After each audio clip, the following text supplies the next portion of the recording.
Olá, paz e bem, estamos aqui com o nosso bate-papo católico, né? E hoje a gente vai responder a pergunta se Jesus é Deus. E eu vou começar pelas objeções a Cristo ser Deus.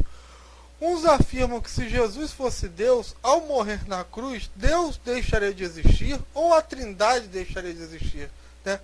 Gente, chega a ser hilário uma pessoa que se diz seguidor de Jesus Cristo e chega a formular um pensamento tão materialista, né, que morrer é deixar de existir. Quer dizer, se Jesus ao morrer se torna espírito e deixa de existir, então Deus, sendo espírito, nunca existiu. Eu não consigo formular um pensamento mais ateu do que esse. Estou correto? Eu, como católico, eu acredito que morrendo é que se vive para a vida eterna. E se algum irmãozinho católico quiser fazer a caridade e mostrar a base bíblica disso que eu estou afirmando para os nossos irmãozinhos protestantes, pode fazer a gentileza de fazê-lo, né? Tudo bem, eu não sou nada contra. Mas, quanto a mim, eu acho muito engraçado alguém dizer que se crê em Cristo e não crê na vida eterna. Mas é assim, né? Quando não se busca as coisas do alto e se nivela tudo por baixo. Aí mistura os santos que estão, né, com os mortos, né, que estão fora do corpo de Cristo, né? Você tem os mortos que estão fora do corpo de Cristo e os santos que estão dentro do corpo de Cristo. E aí ele se cria um corpo completamente necrosado, né?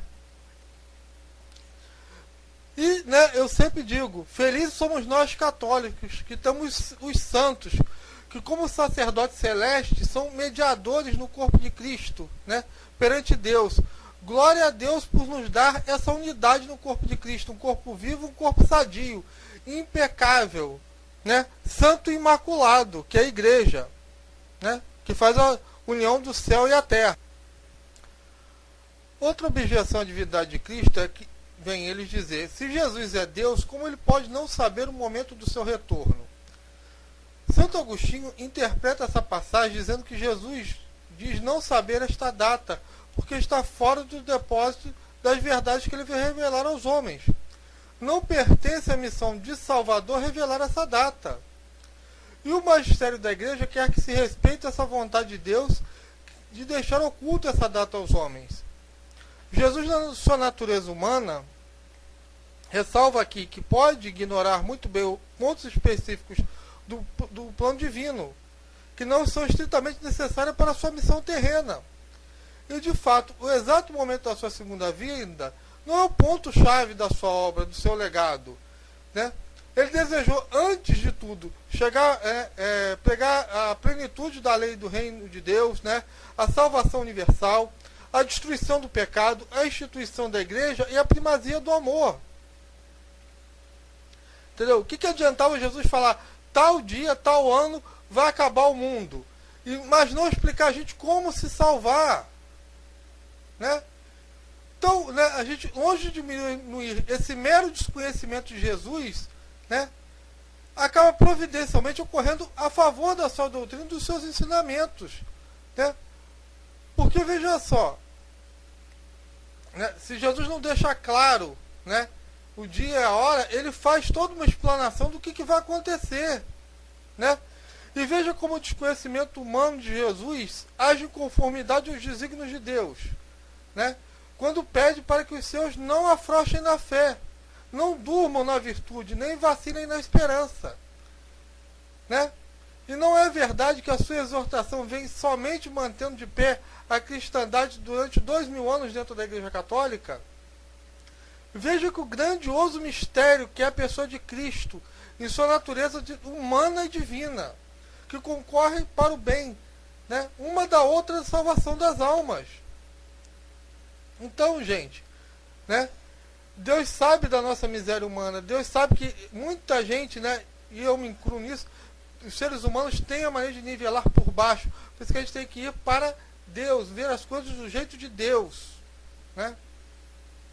Então, na minha opinião pessoal, Deus nos poupou de uma tentação maior do que as nossas forças poderiam suportar, se a gente soubesse o dia, a data e a hora. Tanto é que Jesus, quando ressuscita, ele fala exatamente isso para os apóstolos, né? Esclarecido esse ponto, né, da divindade de Cristo, vamos continuar no que foi dito pela igreja no concílio de Calcedônia, no ano 451, né, onde se diz que Jesus é 100% Deus, 100% homem. Então vamos lá, né? Vocês estão lendo aí, né, o que foi dito no concílio.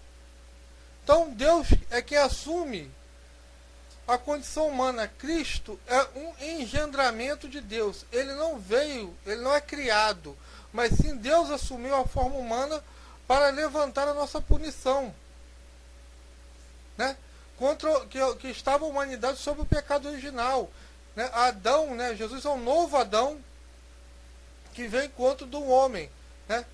E a segunda pessoa da Trindade assumiu a natureza humana, de maneira que tudo que ocorre com Jesus, nascer, morrer e sofrer, se atribui também à sua pessoa divina, porque elas são indivisíveis. Há uma verdadeira união entre as pessoas da Santíssima Trindade. Essa união não pode ser quebrada em momento nenhum. E é uma união hipostática na segunda pessoa da Trindade, que é consubstancial ao Pai. Então tudo na humanidade de Cristo deve ser atribuído também à sua pessoa divina. Não foi um mero homem que morreu na cruz, foi Deus que morreu e nos resgatou dos nossos pecados. Tanto é que Jesus é Deus salva. Agora a gente sabe que Deus existe eternamente e não começou a existir há 2000 anos atrás. Sabemos que o verbo de Deus é eterno e criado, existindo desde a fundação do mundo.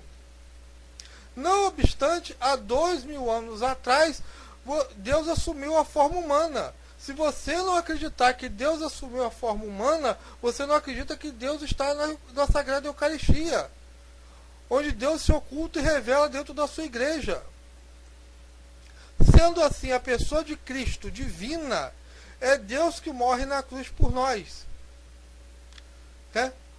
Ó Cristo Deus, que pela sua morte destrói a morte. Né?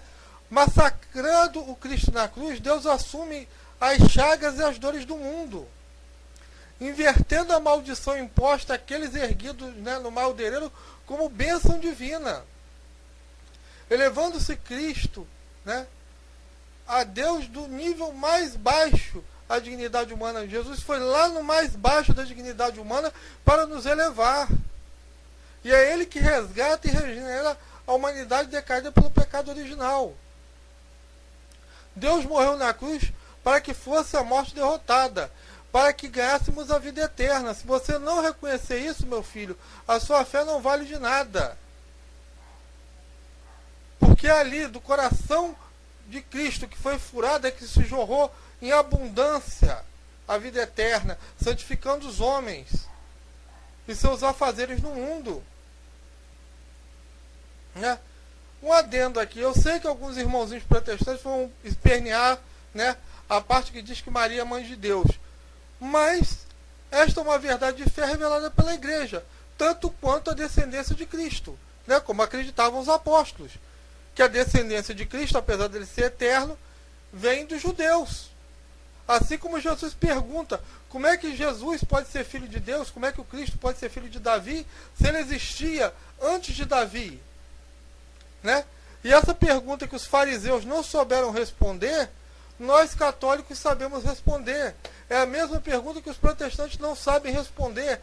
Como Maria pode ser mãe do Senhor se ele existia antes dela, desde a eternidade?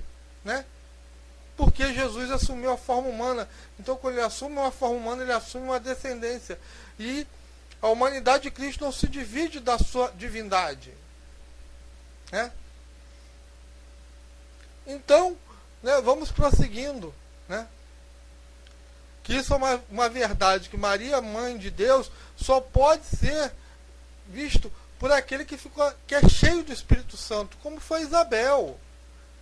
Entendeu? Então não adianta, quem não é cheio do Espírito Santo jamais vai dizer Maria, mãe do Senhor. Desiste. Então isso é a prova que esse pessoal não tem o Espírito Santo. Né? Mas agora vamos passar para Jesus sendo Deus. O João Evangelista faz essa afirmação ao longo de todo o seu evangelho. Ele afirma que o Verbo estava junto de Deus e que o Verbo era Deus, e que nele todas as coisas foram criadas, visíveis e invisíveis. Isso os apóstolos também afirmam.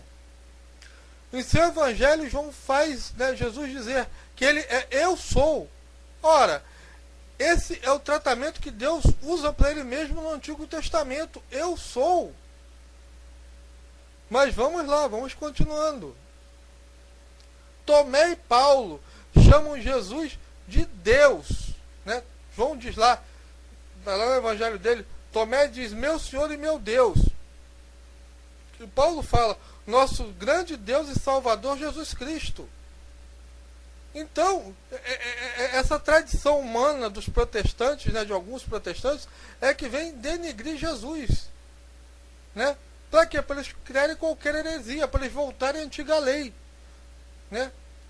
Que era lá do Antigo Testamento, onde cada um fazia o que queria.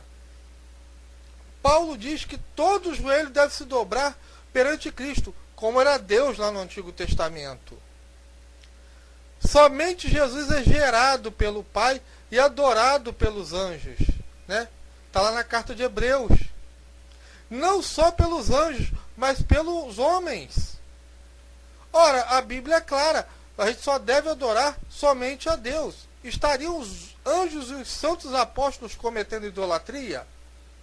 Óbvio que não, Somente uma mente doente pode pensar um negócio desse. Finalizando, a Bíblia é clara em mostrar que o arcanjo Miguel é incapaz de julgar o diabo, ao passo que Jesus tem toda a autoridade no céu e na terra, e é reconhecido até pelos demônios. Ao passo que alguns irmãozinhos protestantes fecham-se para essa realidade que nosso Deus e Salvador, Jesus Cristo, é o Deus que se fez carne e habitou no meio de nós. Tão amável é o seu coração, Jesus, que quiseste nascer nosso irmão. Paz e bem, até a próxima. Amém.